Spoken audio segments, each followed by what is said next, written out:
Familias de pacto.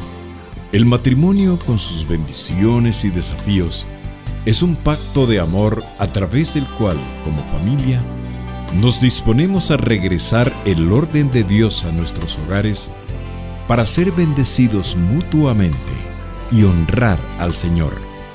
Ya con ustedes, Familias de Pacto.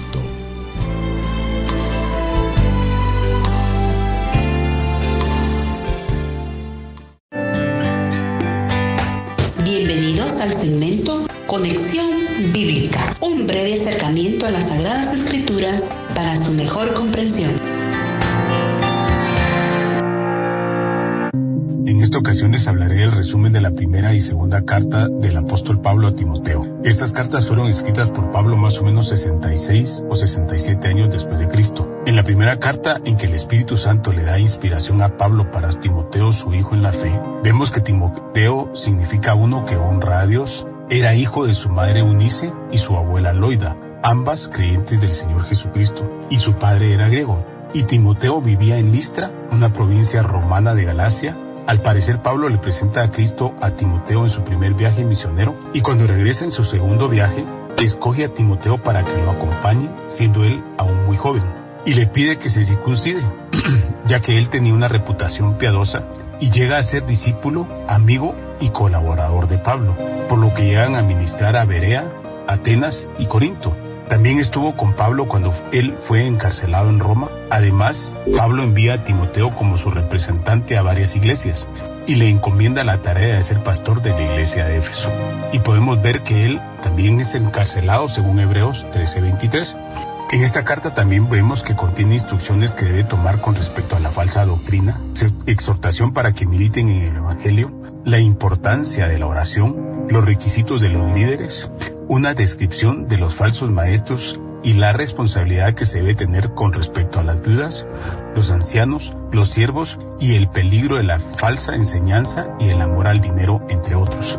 Ahora bien, en la segunda carta vemos que Pablo es encarcelado nuevamente y vemos que todo lo abandonan por el temor de la persecución. Y es cuando él escribe la segunda carta a Timoteo y a Tito y les instruye para que perseveren como hijos de Dios y les da ejemplos de los atletas, de cómo deben de prepararse para una medalla, de los soldados, de cómo deben de sufrir por el Evangelio, y del granjero, de cómo debe esperar y debe trabajar hasta obtener el fruto esperado. También le deja ver los peligros que debe enfrentar con la apostasía y le encarga que predique el Evangelio y que persevere en la doctrina. Buenos días, radioyentes, amigos y hermanos en Cristo. Este es un día más que el Señor nos permite estar acá en este programa Familias de Pacto, y mi nombre es Israel Mendoza. Y mi nombre es Anita de Mendoza. Es un privilegio, es un gozo el poder comunicarnos a través de este programa Familias de Pacto con todos ustedes, en donde el Señor pues nos ha edificado, nos ha instruido, nos ha enseñado a través de su palabra. Y no solo personalmente, sino que como familia. Queremos hablarles el día de hoy, conversar con ustedes acerca de aspectos financieros en la familia. Es importante que hablemos de estos temas, ya que son temas muy relevantes para nuestra vida diaria, y también vamos a comentar algunos aspectos prácticos relacionados a los temas de finanzas, créditos, deudas, etc. Pero antes queremos compartir con ustedes algunos criterios de relevancia, ¿verdad? Y queremos leérselos ahorita mismo. Comenzamos. En la palabra hay aproximadamente 700 referencias directas con relación al dinero y otros cientos de referencias indirectas. Cuando hablamos de la palabra me refiero a la Biblia. Casi las 2/3 partes de las 51 parábolas que Cristo nos dejó tratan sobre el uso del dinero. Esto es un aspecto muy interesante porque el Señor toca la parte financiera bastante.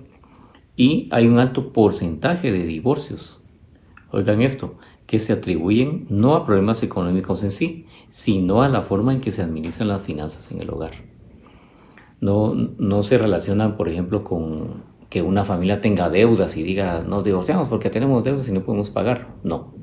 sino que se atribuye a problemas puramente de finanzas en el hogar. Es diferente hablar de finanzas a hablar de deudas. Deudas es un aspecto particular, finanzas abarca mucho más. Y más del 80% de los problemas en los hogares se atribuyen a problemas de administración financiera. Es bien interesante porque muchos de los problemas tienen que ver sobre finanzas. Entonces, también queremos compartirles a ustedes esto.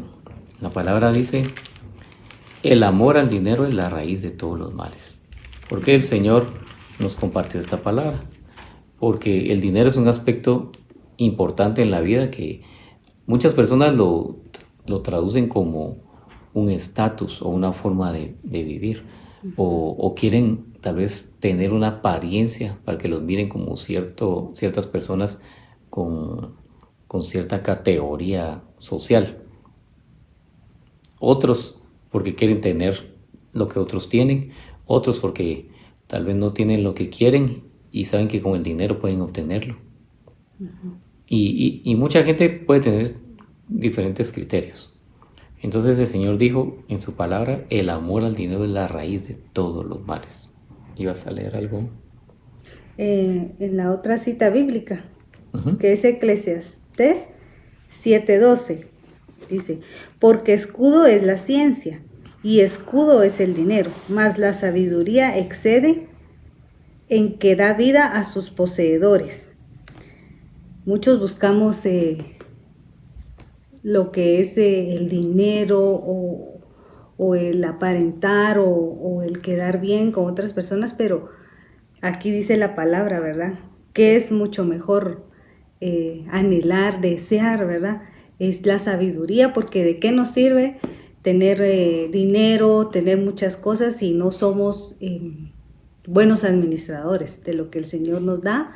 Si no somos sabios en cómo gastar nuestro dinero, podemos hacer mucho dinero, pero si no somos sabios, pues no lo vamos a administrar bien, a tal punto de que incluso podemos llegar a perder lo que hemos obtenido. Entonces aquí dice que es mucho mejor pedir sabiduría. Yo no digo que no es bueno el anhelar, ¿verdad? Muchas cosas materiales, pero hay cosas a las cuales nosotros en nuestra vida tenemos que darle prioridad, porque sabemos que eso es lo que nos dice la palabra.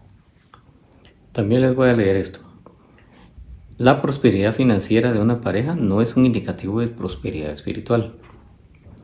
Pueden haber parejas prósperas económicamente, pero con hogares destruidos y viceversa. O sea que el que alguien tenga dinero o esté bien económicamente o tenga buenos carros, buenas casas, un negocio próspero, que no le falte nada, no quiere decir que espiritualmente esté bien.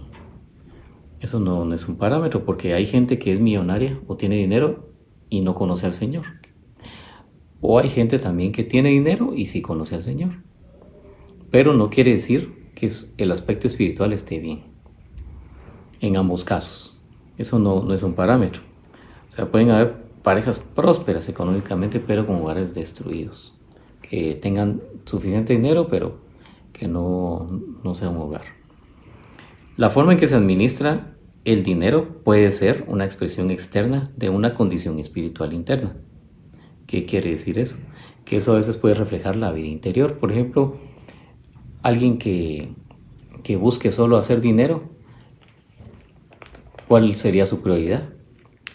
Si el Señor mismo dijo, amarás al Señor tu Dios con todo tu corazón, con toda tu alma, todas tus fuerzas, con toda tu mente. Entonces, se sale de contexto que uno pueda amar al Señor o al dinero. Tener dinero no es malo. Tener prosperidad material, le llamo yo, no es malo. Creo que lo malo es, y tampoco lo malo es anhelar cosas. Lo malo puede ser que anhelemos más las cosas materiales que las cosas espirituales. Tenemos que anhelar las cosas espirituales. ¿Qué quiero decir con cosas espirituales? Debemos anhelar más, leer la palabra del Señor, buscarle, que el Señor nos transforme y nos cambie, porque todos necesitamos del Señor. Pero muchas veces se busca más lo material que lo espiritual. Cuando se llega a ese punto, quiere decir de que quizás estemos amando más el dinero que al Señor.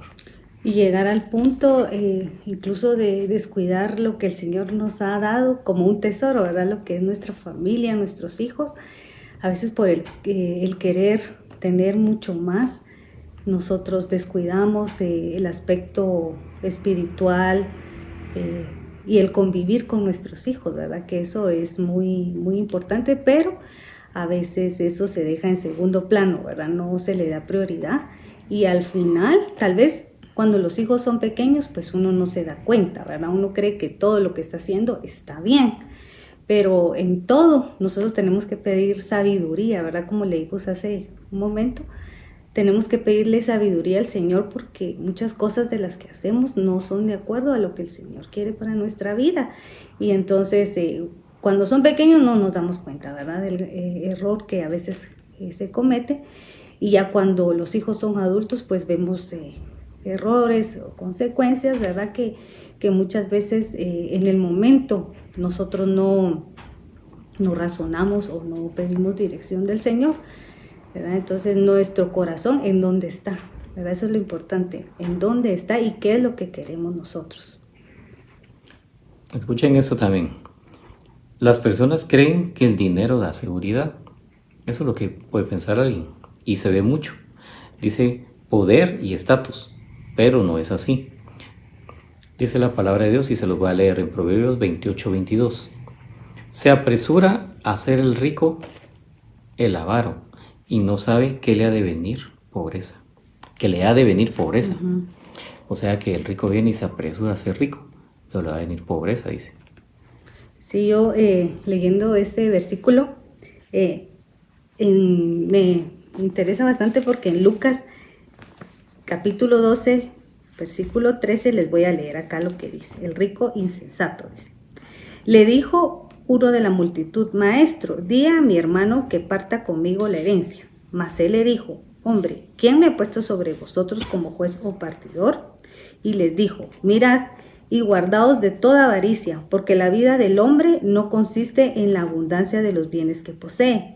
También les refirió una parábola diciendo: La heredad de un hombre rico había producido mucho, y él pensaba dentro de sí diciendo: ¿Qué haré? Porque no tengo dónde guardar mis frutos. Y dijo: Esto haré: derribaré mis graneros y los edificaré mayores, y ahí guardaré todos mis frutos y mis bienes. Y diré a mi alma: Alma, muchos bienes tienes guardados para muchos años. Repósate, come, bebe, regocíjate. Pero Dios le dijo: Necio, esta noche vienen a pedirte tu alma, y lo que has provisto, ¿de quién será?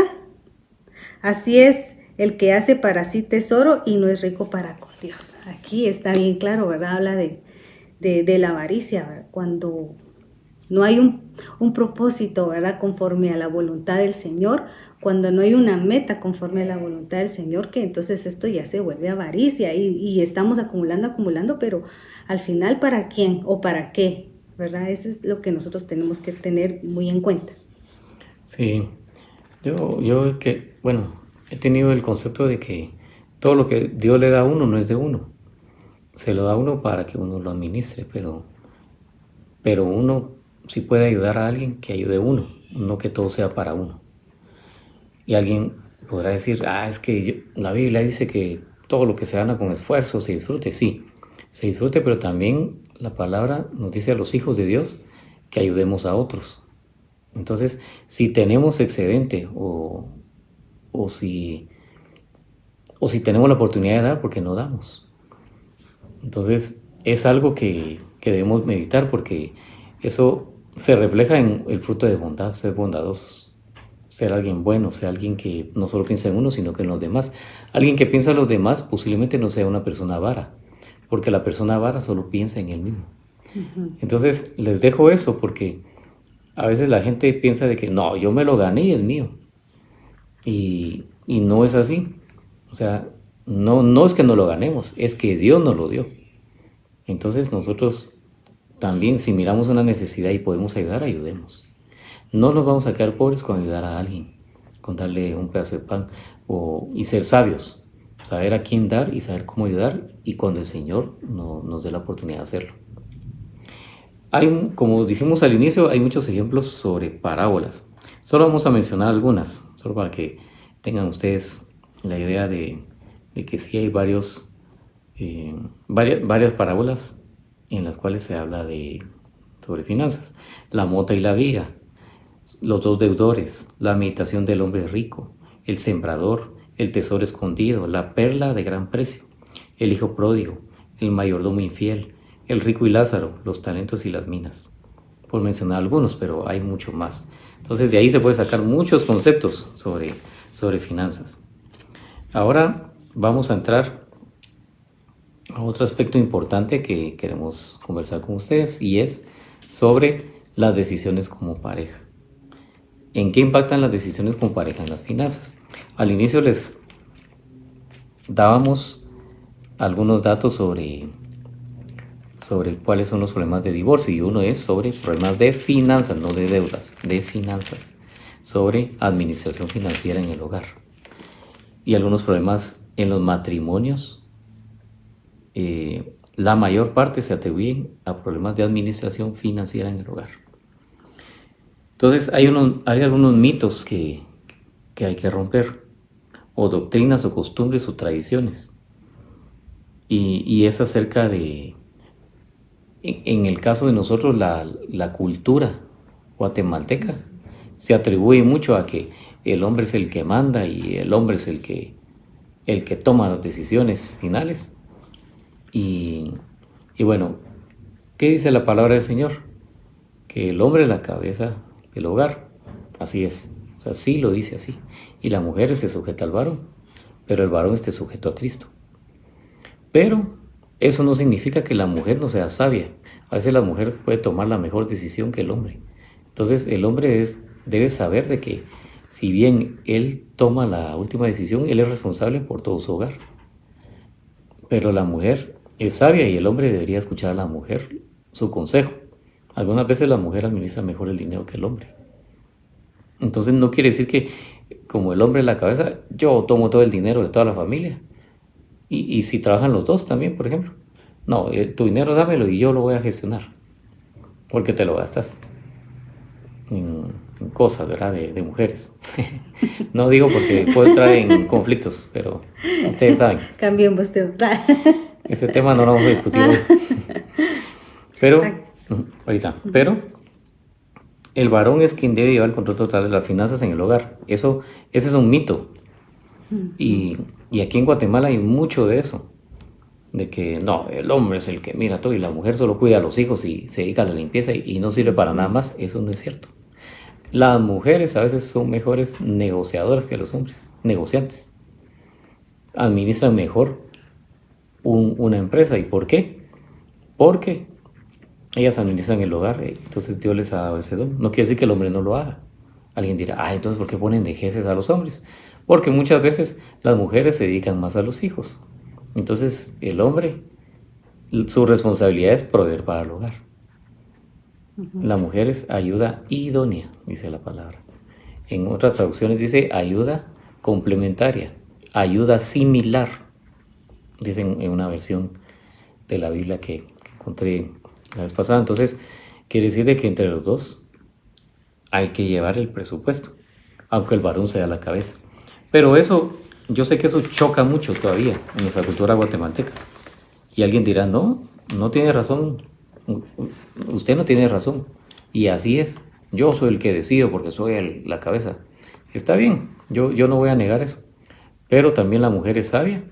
Y cuando se trata de decisiones en el hogar es en beneficio de los dos. Si uno se casó para beneficiar a toda la familia, no solo a uno. No solo para satisfacer mi ego y para decir, no, yo soy el que decido porque yo sé lo que conviene. Pero no es así, no siempre convienen las cosas. A veces las cosas no salen como uno quisiera. Y muchas veces pasa de que el hombre toma una decisión y todo sale mal. ¿Todo por qué? Por no escuchar a la mujer o por orgullo. Entonces, ¿qué nos dice la palabra en Génesis 2:24? Leámoslo. Solo leamos que dice Génesis 2:24.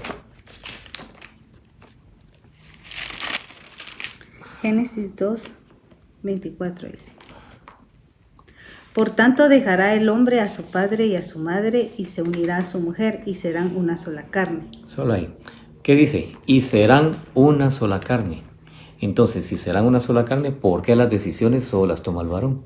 Si serán uno solo. Entonces, si son uno solo, es de uno. O sea, los dos en uno.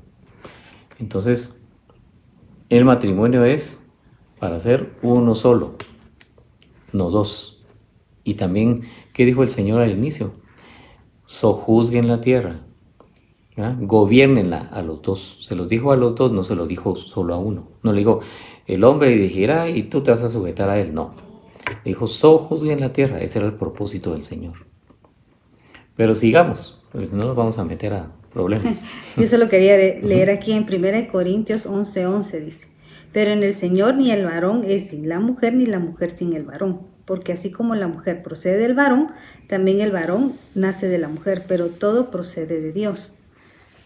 Aquí debemos de entender de que todo lo que nosotros tenemos, pues la verdad no es por nuestras propias fuerzas, sino es porque el Señor nos lo da, ¿verdad? Y como pareja, como matrimonio, las decisiones deben de ser de ambos, porque tomemos en cuenta de que si se toma una buena decisión, pues va a ser bien para todos, pero también si se toma una mala decisión respecto a, hablando financieramente, no solo le va a afectar al esposo o a la esposa, sino que en conjunto, ¿verdad? Cualquier decisión que se haga, que se toma, que se llegue a o que no se llegue a un acuerdo, nos va a afectar realmente a todos como familia. Por eso es que es tan importante de que todas las decisiones pues sea de ambos, ¿verdad? De la pareja para beneficio.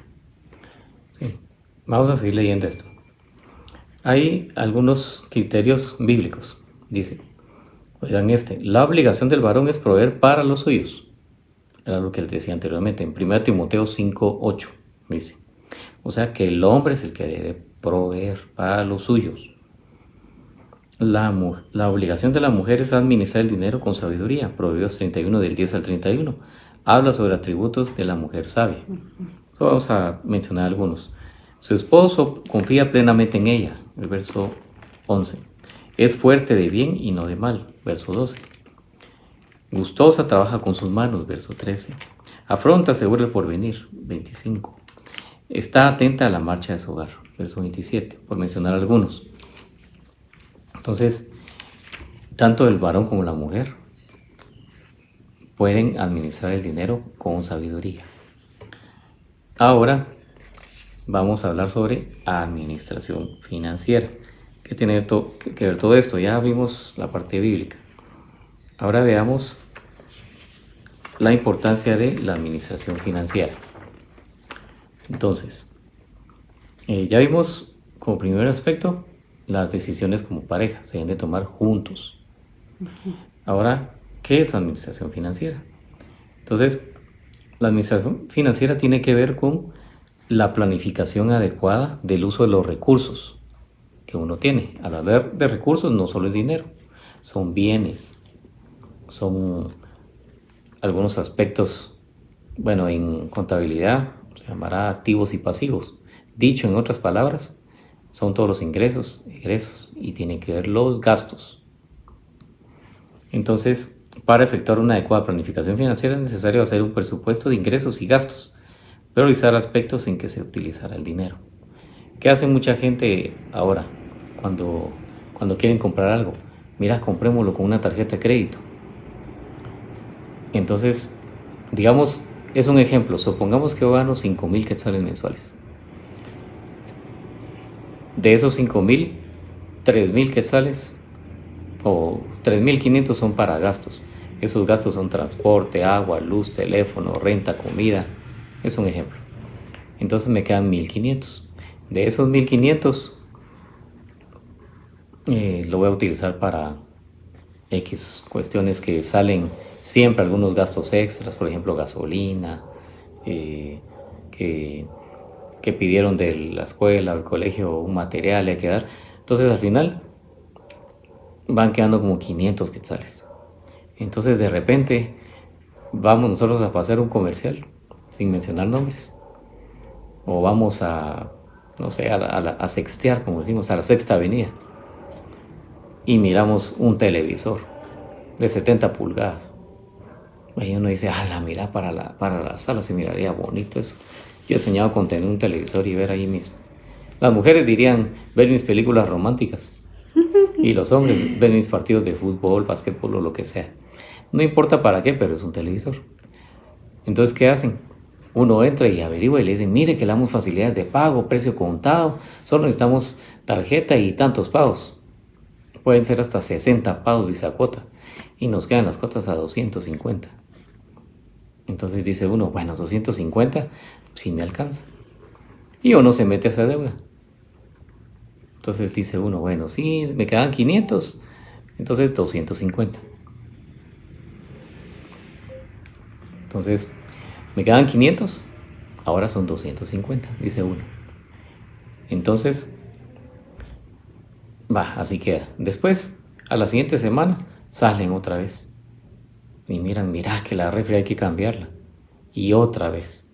¿Y cuánto vale? Le vamos a dar cuotas para 2 años. Pero tiene que pagar 500 quetzales mensuales. Entonces empiezan a hacer cuentas. Bueno, pongámoslo pues. Y nos apretamos un poco. Entonces ya su deuda ya no son 250, son 750. Ya se pasó 250 quetzales de su capacidad de sueldo. Pero como la tarjeta paga, entonces uno sigue pagando. Y la gente se endeuda. Después, cuando la deuda empieza a crecer, porque los intereses son altos. Digamos, yo pago, a veces uno paga la tarjeta y le dicen, mire, si usted no paga son, no sé, un 20% de intereses sobre lo que uno debe. Entonces, si uno debía 1,000 quetzales y si no paga uno, ya son 1,200. Y así se va incrementando poco a poco. Entonces, quiere decir de que uno se empieza a endeudar, uno le empieza a dar. Y no es por desprestigiar a los bancos, hay que tener sabiduría y a veces hay beneficios. El banco le empieza a cobrar más a uno de lo que uno gana. Y mientras más se atrasa uno de los pagos, más se endeuda. Después alguien dice, saquemos otra tarjeta de crédito y con esa pagamos la tarjeta de crédito anterior. Ese es un error. No, es que a mí me funciona. A nadie le funciona. A nadie le funciona porque no puede uno tener una deuda sobre otra deuda. Dicho en otras palabras, no puedo pagar yo una tarjeta con otra tarjeta de crédito, pero mucha gente lo hace. Eso es un error, porque está pagando uno el interés o el dinero extra que le está cobrando por la deuda que uno tiene, y de la otra tarjeta se le va a acumular otra deuda. Entonces ya acumuló 2 deudas. No, es que yo lo manejo así y me funciona. No.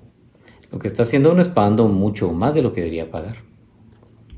Entonces, cuando uno tiene una tarjeta de crédito, ¿qué es una tarjeta de crédito? Le dan a uno cierto dinero. Por ejemplo, le dicen a uno, mire, por su salario, tenemos un beneficio, usted va a tener un crédito de 3,000 quetzales. Entonces uno dice, está bueno, puedo comprar lo que sea.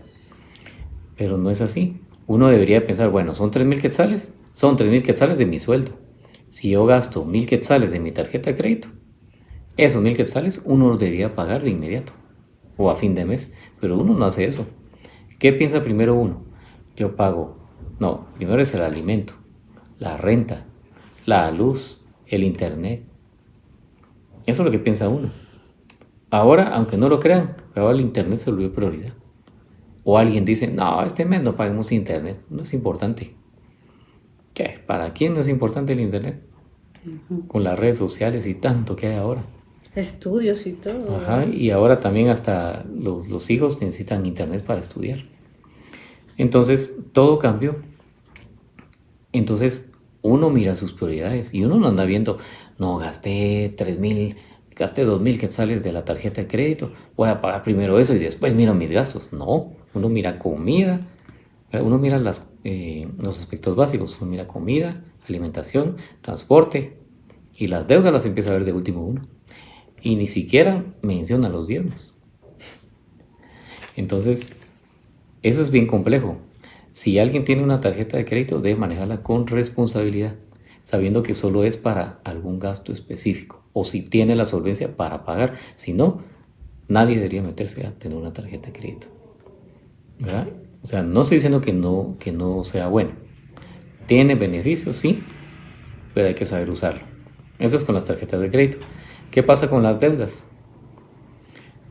Las deudas son obligaciones que uno adquiere y siempre hay un compromiso de pago, siempre hay un contrato y siempre hay demandas y hay penalidades.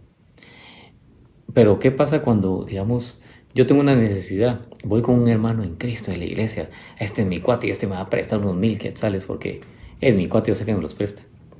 Y supongamos que así sea. Vengo yo, le digo a alguien, mira, fíjate, y le cuenta uno toda una historia al amigo. Y este amigo se conmueve y dice, te voy a ayudar porque sos mi amigo. Y después uno se anda escondiendo y no anda pagando.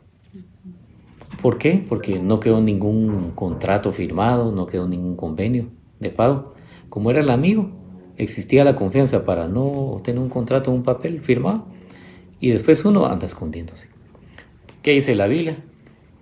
Que el que debe se vuelve esclavo del que le prestó. Y a eso se refiere. Uno se vuelve esclavo de la persona porque uno está en deuda con él. Y mucha gente lo que hace es esconderse. Eso no es agradable ante los ojos de Dios. Si ustedes adquieren una deuda, páguenla, porque eso es responsabilidad. Si no, mejor no hay que pedir dinero prestado a nadie. Sí, aquí en Romanos 13:8 dice, no debáis a nadie nada. A nadie dice la palabra, pero yo he visto... A nadie. He visto muchas personas que pagan la tarjeta, pagan en los bancos, ni modo, ¿verdad? Porque les suben los intereses o los llaman o... Y hay penalidades legales. Pero si le debo a un amigo, a algún familiar o incluso un hermano de la iglesia, que solo son... a él solo le presté 500 quetzales o 1,000 quetzales ahí que me espere. Y no damos, y entonces vamos dejando esa deuda como, es un familiar y no me va a cobrar intereses, le voy a pagar cuando pueda. Pero hermanos, ahí dice la palabra claro, ¿verdad? No le debamos nada a nadie, no dice solo a las instituciones financieras, no, a todas las personas, ¿verdad? Si nosotros a quien le hayamos prestado dinero, en tal vez una necesidad, ¿verdad? Que se nos presentó en una eventualidad, pero seamos responsables en cancelar, porque tal vez esa persona por pena no nos cobra, pero es una obligación de nosotros el cancelar y el pagar esa deuda, no porque, que como es mi familia, es mi amigo, que me espere, ¿verdad? No, la palabra dice que no le debamos nada a nadie, ¿verdad? Y como cristianos, como hijos del Señor, es bien importante el dar un buen testimonio, fíjense, porque incluso eso hasta nuestros hijos lo ven.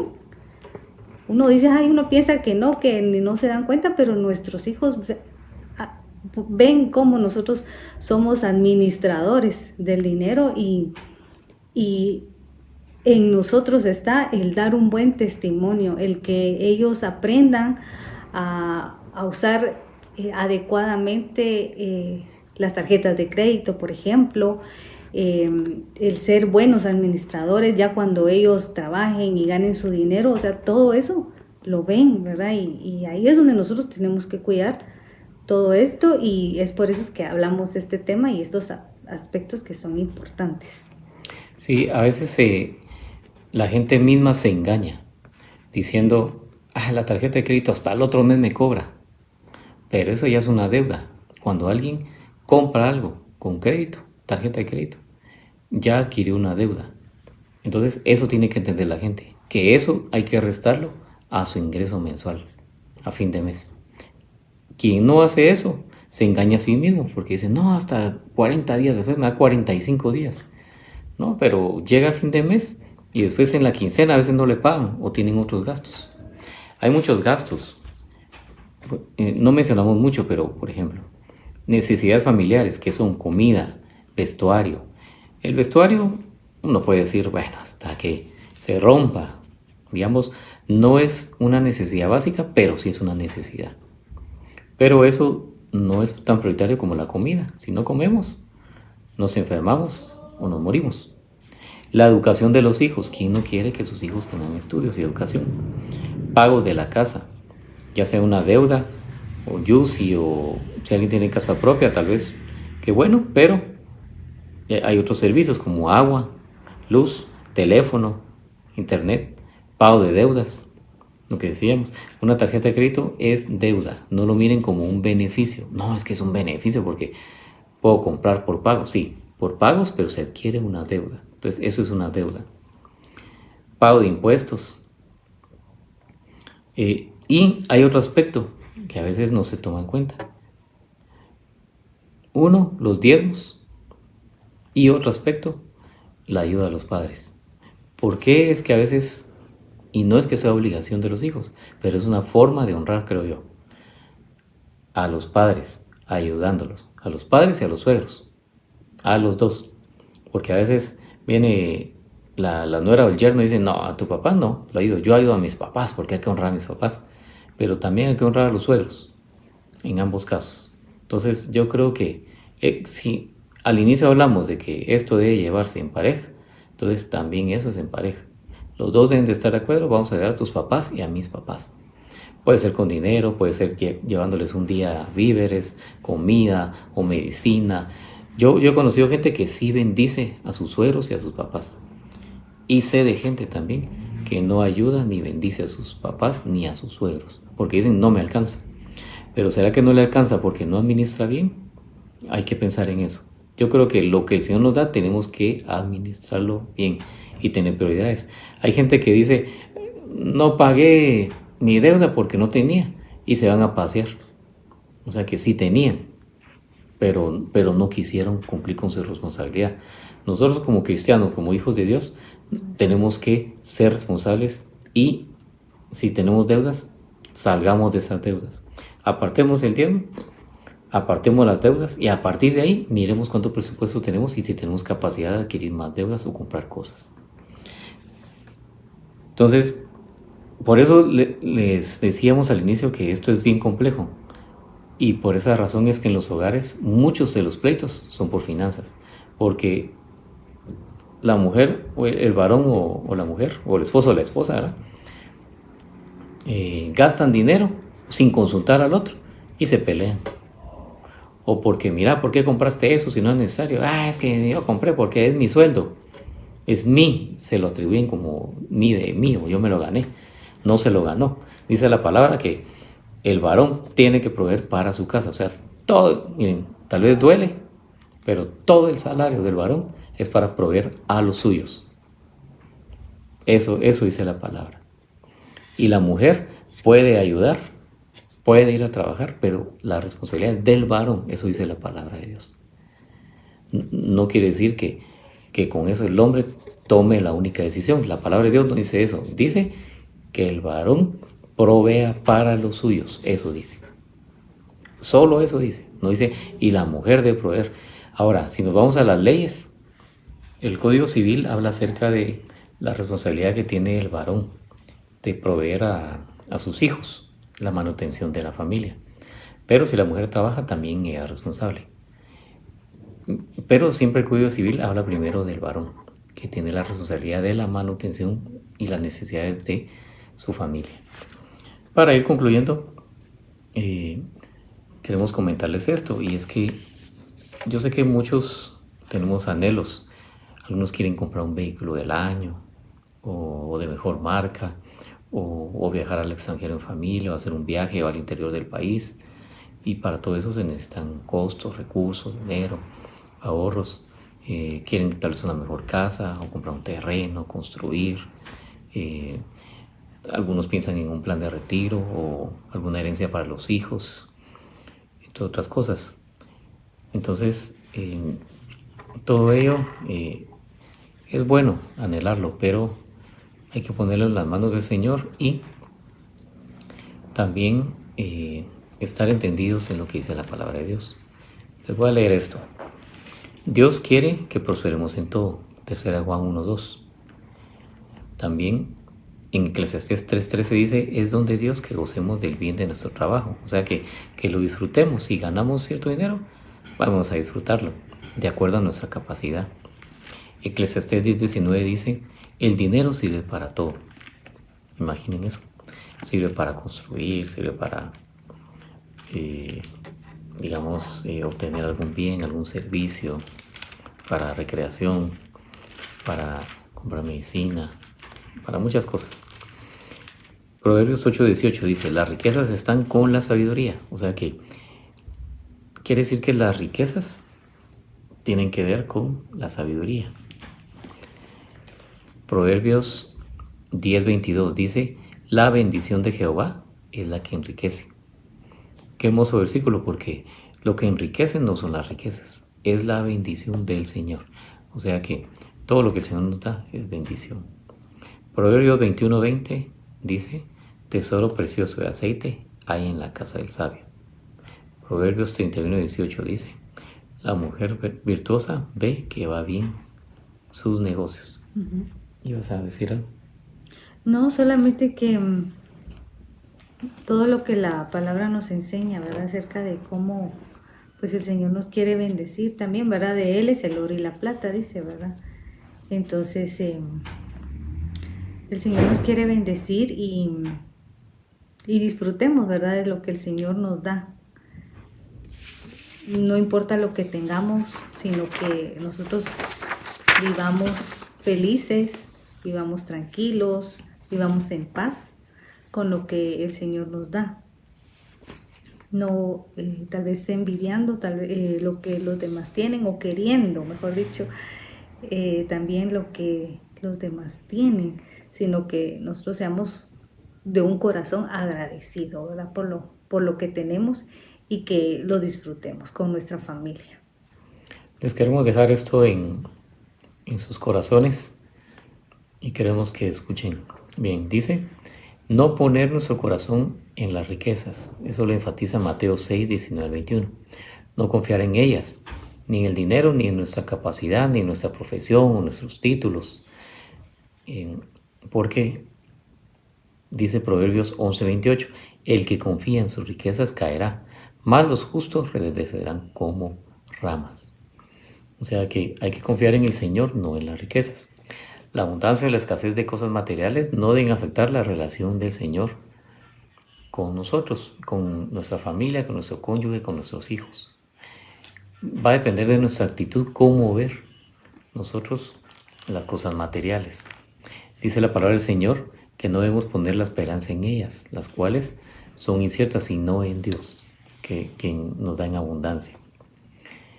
Debemos tener también dominio propio para saber cuándo gastar, cuándo no. Pedir sabiduría a Dios. También dice la palabra del Señor que el que tiene falta de sabiduría, que la pida al Señor. Y tampoco tener envidia de los otros, como dijo el salmista en Salmo 73:3, porque tuve envidia de los arrogantes, viendo la prosperidad de los impíos. No debemos de tener envidia de lo que tienen otros. Si tienen otros, gracias a Dios. Nosotros tenemos lo que tenemos y ser agradecidos en el Señor por todo. Y que no se nos olvide, parte de nuestras obligaciones, de los mandatos, es la obediencia. Dar nuestros diezmos, ofrendas, donaciones, ¿verdad? Bendecir a otros y actuar con sabiduría. Así es. Bueno, eso ha sido todo. Les agradecemos por estar en sintonía con nosotros. Que Dios les bendiga y los animamos a que sigan escuchando el programa Familias de Pacto. Dios les bendiga. Hemos definido en nuestro corazón ser familias de pacto, porque nos debemos a un Dios fiel, que guarda el pacto y la misericordia a los que le aman y guardan sus mandamientos hasta 1000 generaciones.